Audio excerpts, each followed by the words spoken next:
Hi, this is Andy Allen, pitmaster of Rooftop Barbecue, and today we're going to do some salt and pepper Texas pork ribs.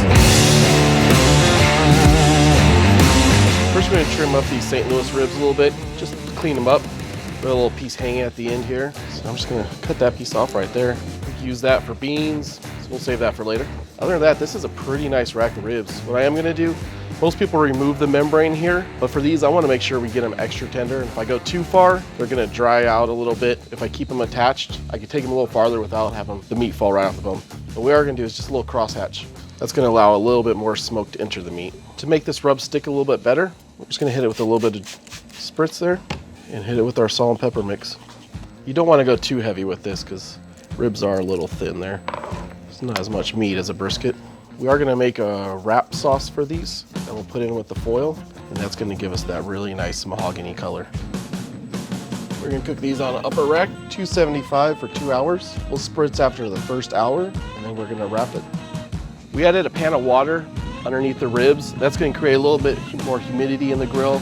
It's also going to protect the bottom so we don't burn the bottom of the ribs.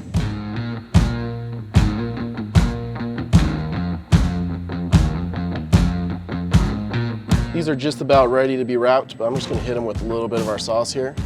We're going to let them sit for a little bit longer, then we're going to wrap them up. This will be the mix that we're going to wrap our ribs with.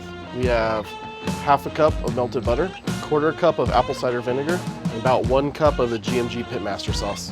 We'll just shake that up a little bit. All right, we're 2 hours in and these ribs are ready to wrap. We have our butter vinegar barbecue sauce right here. We'll squirt a little bit on the tin foil.